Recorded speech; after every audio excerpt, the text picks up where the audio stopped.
Yo, what's going on? Aurie Styla here. Comedy on the sofa. Donna, hurry up. Left a space here for each titty. Can you come and interview me right now, please? Because I need to go and get some food afterwards. Hurry up! At Comedian, hold on, can we just make that one clear, please? There is a difference between Jamaicans and Yardies.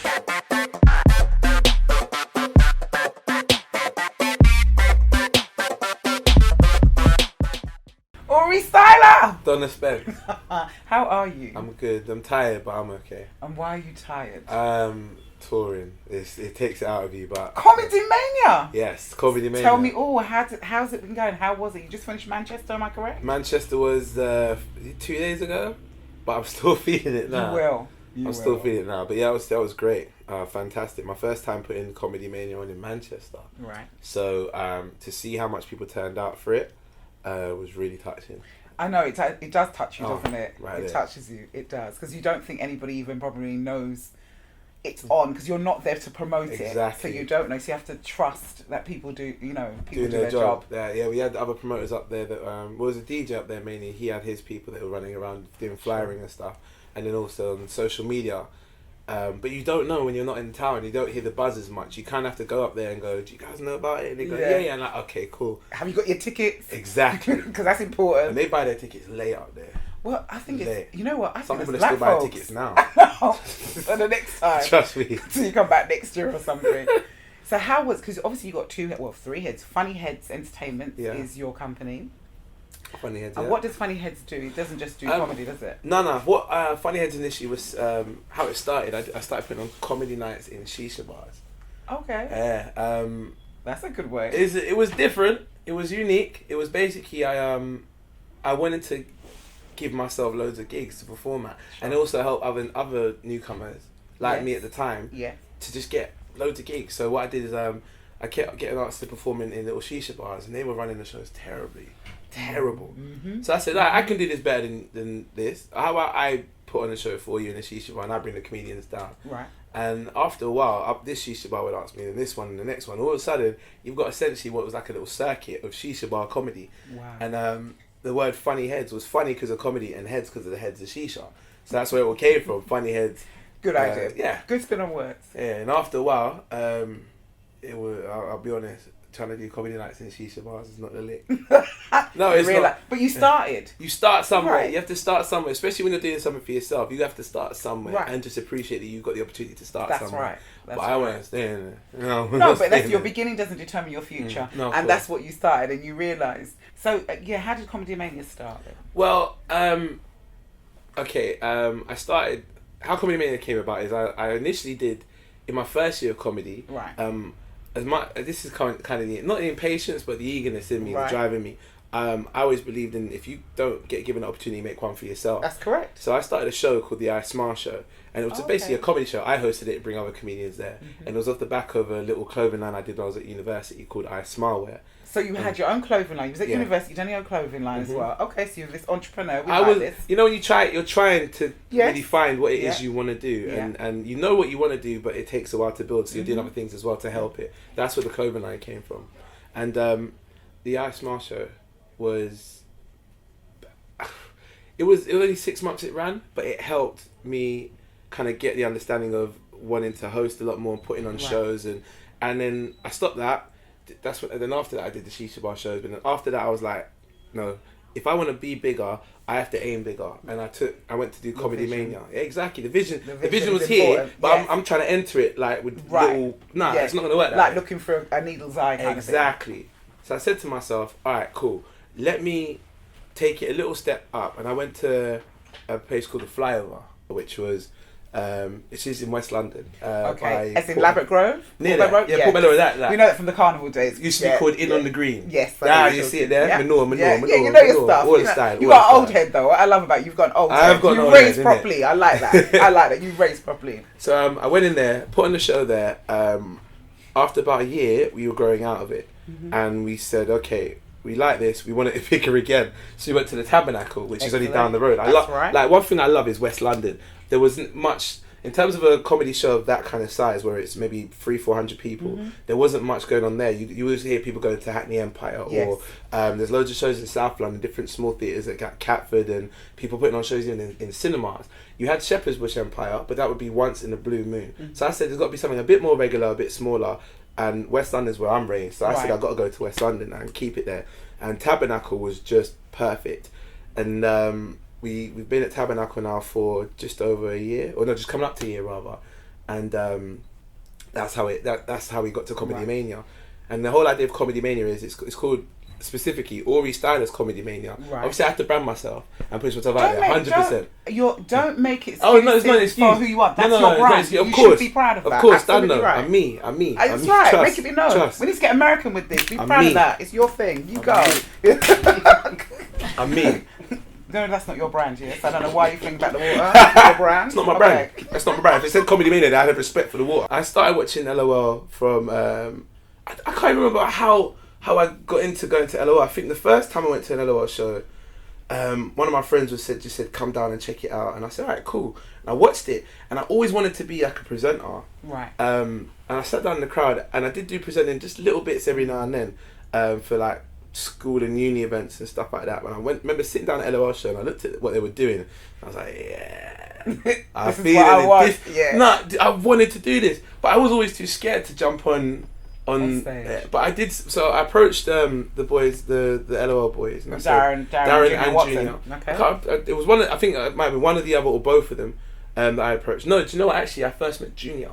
Right. And it was like he said, "Oh, I like the LOL show," and I said, "Look, can I help out somehow?" And I started like helping with tickets and promos. That's right, smart move. People don't get that. Learn that, people. Do the work behind the scenes. It's not just in the front; it's behind. And what I did is he said, "Yeah, sell tickets and stuff." I said, "Cool," because I just loved what they were doing, and you liked the brand and what they were doing. Oh mate, the whole thing. It was amazing. Like literally, comedians would come down, make people laugh, and people just kept coming to the show. Right. And there's a reason for that. It was just a quality show. So I kept saying to them that I want to get involved. And after a few months of just kind of letting me learn more about comedy, they said, "All right, cool. Here's an opportunity for you." They threw me right in the lines. Then. That's right. Right in that the sounds pit. like Darren. Yeah. That would be Darren. That's when I really knew got to know He'd Darren. throw you like that. He threw me right. It was in High Wycombe. Yeah. Right. Swan Theatre? Was it? No, it wasn't Swan Theatre. It was what was the bar called? Oh, it was one of the bars. It was a bar that had Lytton Tree, innit? Lytton Tree. That was the one. Yes. The venue we went to was Lytton Tree in High Wycombe, and like literally they just said, "Hey, Aurie, yeah, look, listen, do you want to come up and host a game show?" Well, on that day? No, this is a little bit before. Okay. I said, cool. And I came up, and apparently the host couldn't make it. I think he wasn't well. So it's like, that was your opportunity. Mr. C. Mr. C couldn't make it. Oh. Let me get this right. You mean my comedy partner, Mr. C, couldn't make it? That's something new. I said he wasn't well, innit? You know, I said he wasn't well. You saved him, okay. Trying to save face. Love you, C. But he couldn't make it, and they said, "Oh, Aurie, yeah, hear what? You know you're hosting tonight." I said, "Yeah, the game show." He goes, "No, you know you're hosting tonight." I was like, "What, the show?" He goes, "Yeah." And I said, "All right." Me being both, I was like, "All right, I'll do it." Yeah, man up. Yeah, trust me, I can do it right. I did it, and I did it. And to be fair, I mean, as you'd expect, fresh, raw, not really refined in how to really host, but I still did okay. Yeah. And it was good. It broke my legs into kind of understanding what performing to a crowd that are looking for comedy as a host. So your first award actually goes to LOL, really, and then Mr. C for messing up. Exactly. Brilliant. We like this. But I do have to say this though. That was the host. I had a stand-up set. Funny enough, in on the green. Oh, first time I ever did a stand-up set was in on the green. So, so getting on stage, it was those two kind of points that kind of broke me into it for you and said, right, this is what I want to do. So Comedymania wasn't the name. Comedymania. When did that come about? Did you already know that's the name you wanted before you actually started? For Comedymania, I wanted the name to at least represent what the show was going to be about. And in my head, I kept thinking it's got to be mad, crazy. I kept thinking Laugh Riot, right? Which, funny enough, I know Gina's name. The Gina Show. Yeah, absolutely. So I wasn't stealing their names. I'm just saying we have the same idea. We've got the right idea, G. So. She'd probably say cheeky bugger. I waited for that slap online saying who you think you're talking to. But she's cool. It's lovely. But Laugh Riot, that's what I kept thinking. And when I was younger, I used to love wrestling. Okay. And I kept saying to myself, all right, let me call it the Comedy Rumble, right? But I kept looking online, and Comedy Rumble was already taken in so many places. So I thought, all right, cool. Let me look elsewhere. What kind of wrestling energy? And it couldn't be called comedy Hell in a Cell because it made no sense. Anything like that. But WrestleMania was one of the biggest events they had at wrestling. So I thought, all right, I want this to be a massive event. Comedymania works, and no one in the UK had it. It works. It rolls off the tongue, and you hear it, and you're like, it makes sense. And also, I think from what I can see, what you're trying to achieve, that's exactly what it will be. It will be Mania. It will be Comedymania. Yeah. You can definitely see that. So this is the first time we've actually put a tour together. Am I correct? Yes, the March I put on the tour because of the response that we had to a video that went around that I did, and it was me doing the comedy in that. Right. And is this the BBC video? The BBC right. one, yeah. Which propelled you to? Oh mate, it shot me up big time.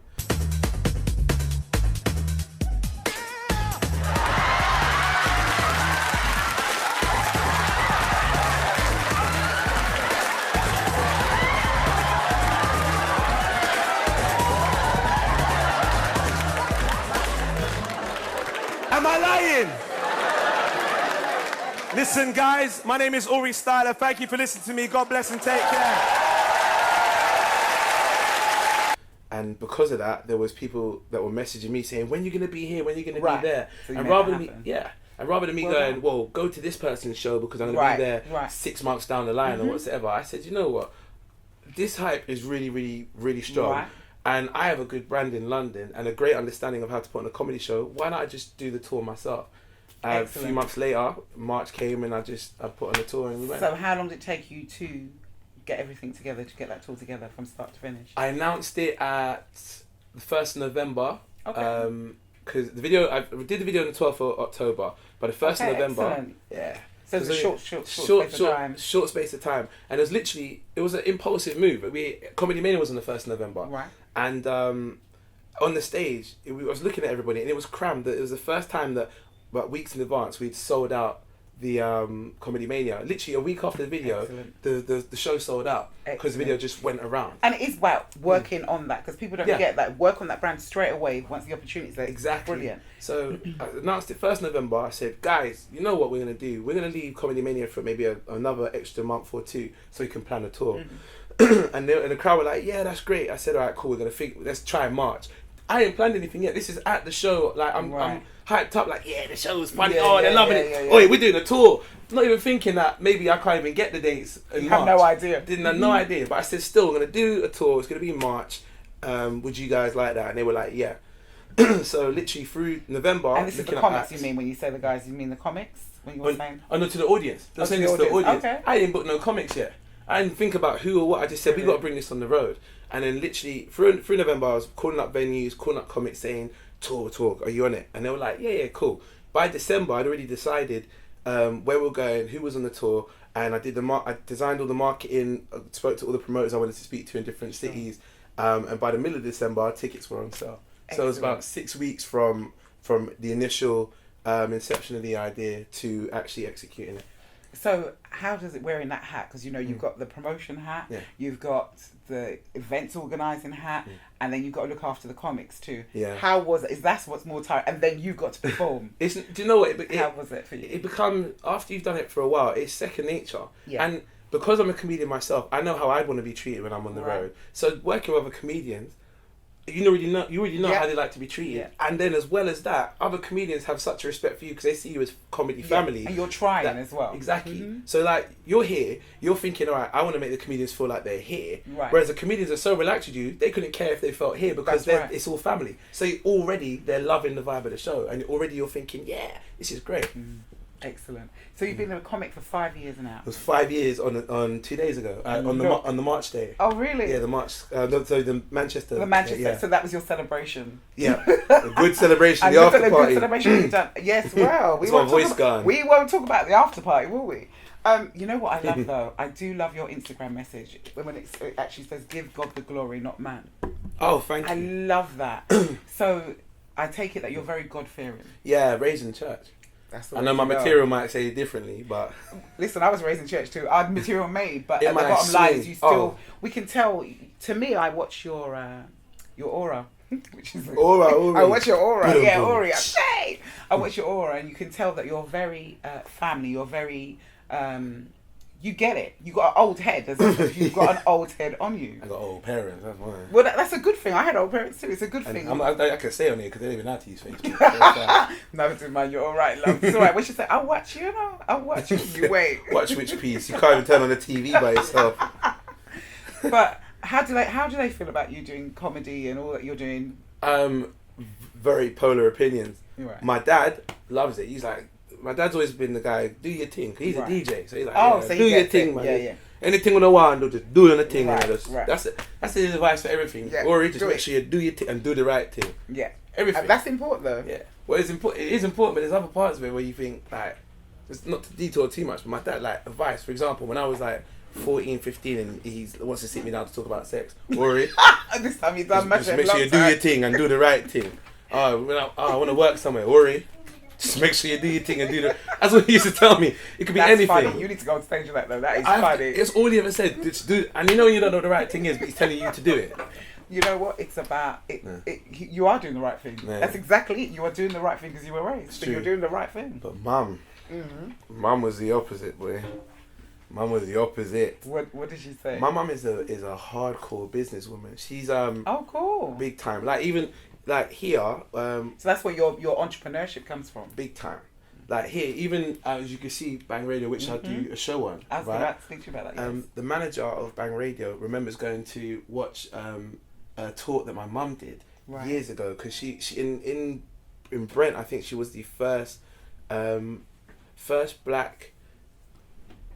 First black business owner, charity business owner in Brent. Excellent. So a lot of people around this area knew who she was just because of the company she had, and it helped other people open up businesses. And even when I came to Bang, and the manager came up to me and said, when I said who my mum was, she was kind of thrown back and said, "You're the son of, you know what, you're destined for great things," just because of that. Yeah. But my mum though, she did not. For her, it's like, oh, so you wanna. I say, Mum, I want to be a comedian or entertainer. And her, she want to be a clown. That's what she's. Yeah. She wants me to be in business and properties and stuff. Right. But the beauty of it is now is that because I have a massive understanding of the business that's behind comedy. She's happy. Of course, she loves it now. People never saw the business side of comedy. Oh no. They just see you just as a comic because you're more on the microphone. And that's it. Right. But you're more than just a comedian. Because what's the other things that you do?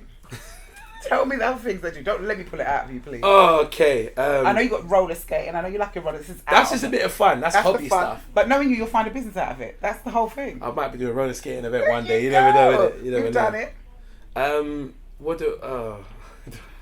Funny heads. What else does funny heads do? Funny heads is fine. That's event stuff. That's fine. I'm just trying to hide what it is you want me to say. All right, I'm gonna skip around. I'm gonna get to it. All right, kids parties. That's right. I do kids parties, but that was for another agency. It was just another form of income, but I still wanted to keep it entertainment. But you know what? It's a form of income. My point is that it's a form of income, and you earning your money. Yeah, and that's great. You're keeping into. Don't ever feel no way. But I love that. But go ahead. You're waiting for me to say the P word, isn't it? The P word? Could that be poetry? No. I didn't hear what you said there. Sorry. Cut. Now, best believe before you start to grieve, I don't mind a woman with a little bit of weave. Now, some women needed to achieve the desired length necessary, but here's where the problem lies. Once you try to deceive, telling me your weave is wrong, you take it off to relieve your scalp. I look like Steve.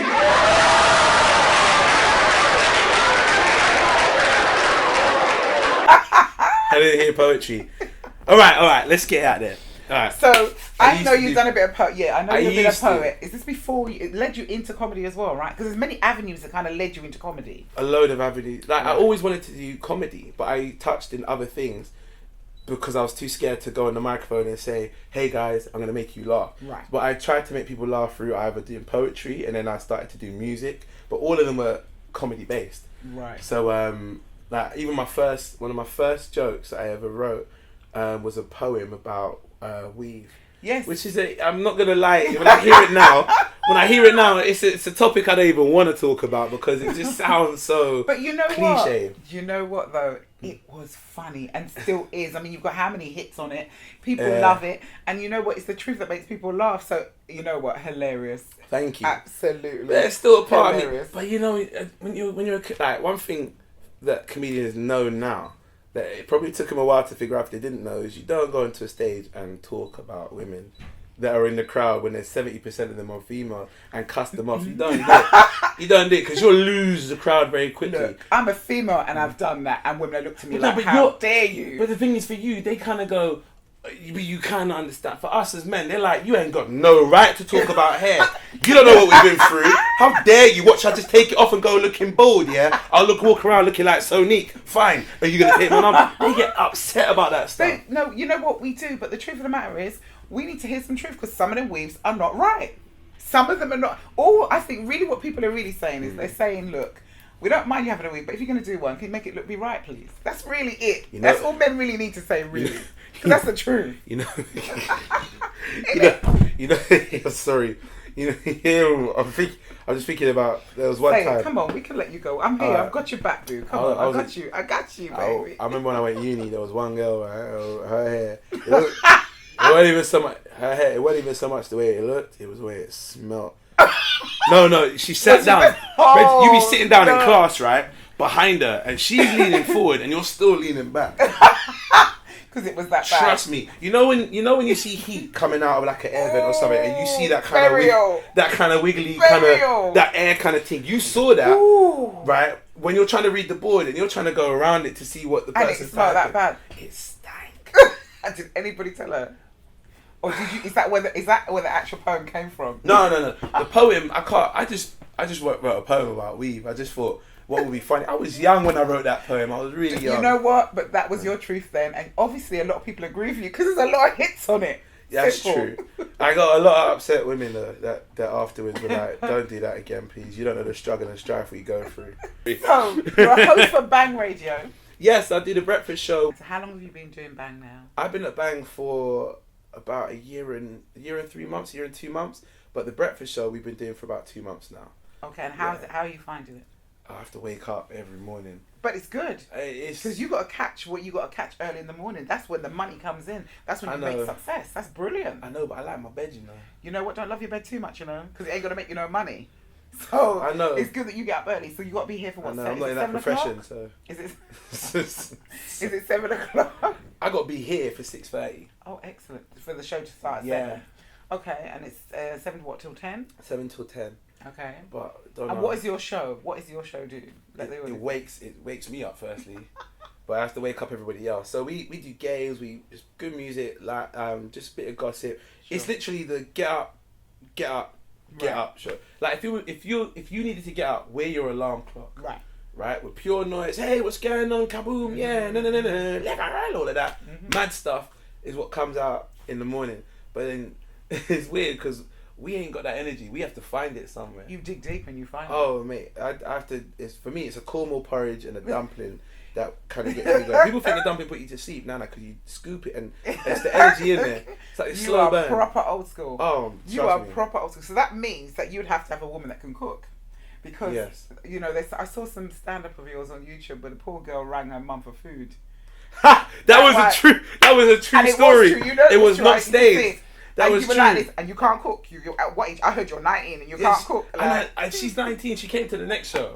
She's 19. You actually met her? Yeah. I know her mum, but I've never met her because mum comes to a few of the shows, so I recognise the mum from the shows. And the phone rang and she was saying, "Mum, can you like come home and cook for me, please?" The girl's 19 years old. Asking her mum, her mum's out and about, you know, with her stepdad. You understand? To come home and cook. Do you think I could? Me?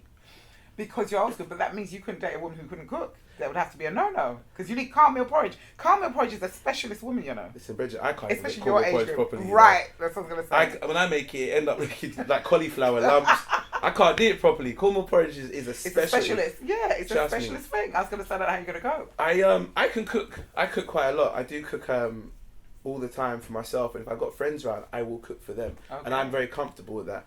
But ideally, it'd be nice to have a woman that can cook as well. But I'm single, so that'll come when it comes. That's not going to be for long, though, is it? Being single. Well, you know, the road lifestyle. And as you are single, so like, I can say this to you because you are single. Honestly, no, usually I don't say anything, but because you had said you're single, how is it? And remember, I am a comic too, so answer quite carefully. Yeah. I think the phone's ringing. Being a male comic on the road. Yeah. How are the women? Meaning that. I obviously know you don't have to go and chat them up, but how are they? I see the glasses come off. How are they? Are they quite accommodating to you? Do they want to look after you? Do they want to be your girl? What is it for you? You can always edit it out, don't worry. Depending on when this video comes out. Okay, let's skip along. No, Joe, that's fine. I'll talk about it. I always say this as well. Anyone that I would date, I would have to talk about this anyway, sure. Right? When you're on the road, you do get a lot of attention, regardless. You could be male comic, female comic. You don't even have to be funny on stage. As long as you're on stage, they see confidence, and there are people that will show you attention because of that. Even if you're not funny, they'll come up to you and say, "Oh, but it's good you're on stage, and you know, let me help you give." Like they'll do that, right? You get a lot of attention, but it's how you handle it.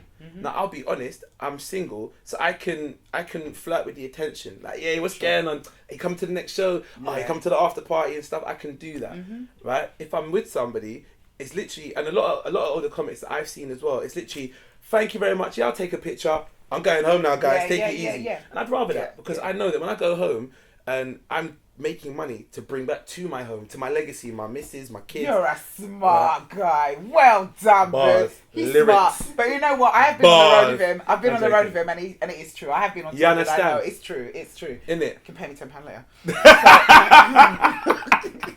But no, it is like that, and it is like that, and on the road, that's how it Trust is. me, because listen, I always said this. You can make that money. But trying to live that lifestyle of trying to impress all these women, you'll lose that money that same night. Yeah. Got to buy drink, food, taxi and the weave. home. You might have to get a new weave done for them as well. No. I try date them when it's either so on, they don't come off, or they're natural hair or bald. I'll go that way. You go bald. I am buying. Okay. Listen, I think it's a liberty how much these things cost. I'm not paying for that. Might as well buy you a hat for half the price. Do you see why we get American men? Because American men will pay for all of that, you see. That's the difference. Will they? Absolutely. You know, idiot, man. Let's talk about you warmed up for Javon Prince, the guy Javon from Prince the show. From the phone shop. From the phone shop. I love him. Yeah, he's got his own program on BBC Yay! now. So how was that for you?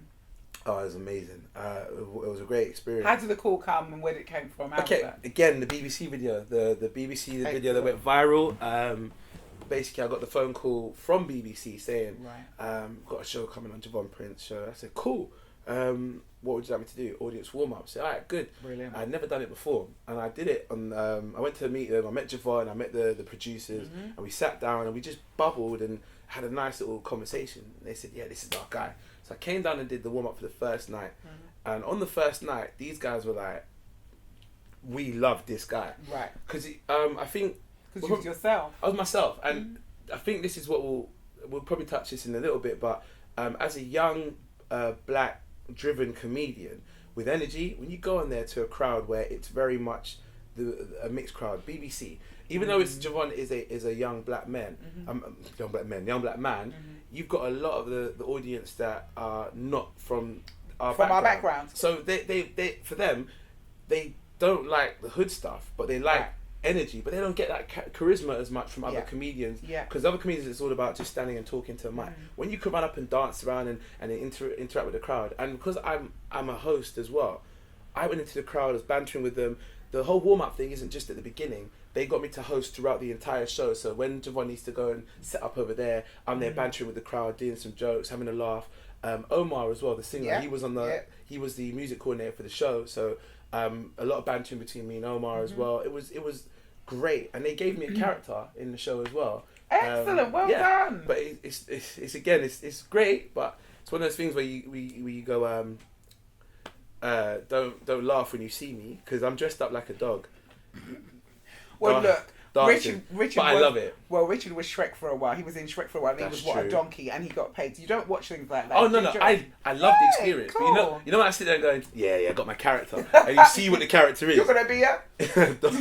I'm a Dalmatian in that. You know what? And so what? You're no, making but I love it. money. I would not change it for that. That was such a great experience. I'm so proud of you because you're going out there, you're doing your thing, and going back to the whole thing about the audience, to do with that kind of audience. Yeah. We got to stop. What you did was be yourself, and that's really what they want. Yeah. We keep trying to be something we're not, Don't and do you're it. not, and It just doesn't work. Exactly. It doesn't You work. gave them energy, you gave them love. You're doing what you're doing. So what else is for Aurie Styla? What else is going on? Because you got so much. What else? Liverpool, a promoter in Liverpool said we want to bring your show to Michelle, us. excellent. So we're going to go to Liverpool, and then there's loads of stuff. My regular bookings that you get at different shows, different clubs, like theatres and stuff. And then I've got performing at Reggae Jill Festival in Belgium. With Carol Thompson. Oh no, that's is she? I don't think she's going out there, is she? Okay, no, I saw something else. Go ahead. Sorry. You know more than me. We're back. What? No. Oh no, I know what you're talking about. There's a show I'm doing with Carol. It's Yes. Next week. I believe, Okay. a week after. Okay. Now this is in August. I got asked to perform in Belgium. Excellent. Yeah, for a big reggae festival, kind of like Wireless, but reggae in It's Belgium. reggae. Mm-hmm. And I'm looking forward to it. I'm gonna go out there just for a holiday, just to see the Belgian crowd because they really like reggae out there. But I've never been there myself. Well, this will be your first time. Go and have some fun. I will do. You have done some excellent work so far, and there's so much more to come. I know there's definitely. so much more to come. Definitely. Keep focused. Keep being great. We know to catch you on Bang Radio. Breakfast 7 till 10, Monday to Friday. Inside. Was it 103? What is the station? 103.6 FM or wearebang.com, or you can download the Bang Radio app on your phone, Android, Apple. If you've got a BlackBerry, slap yourself. Windows phones as well. So any of those ones you can do that for, even BlackBerry, unfortunately. And have you got your website? You've got your show dates and I do. website? Okay. www.auriestyla.co.uk. Cool. Well, you know what? I wish you every success. I should Thank see you you, on Empress. Saturday. Thank you so much. Thank you, Empress. We'll see you soon.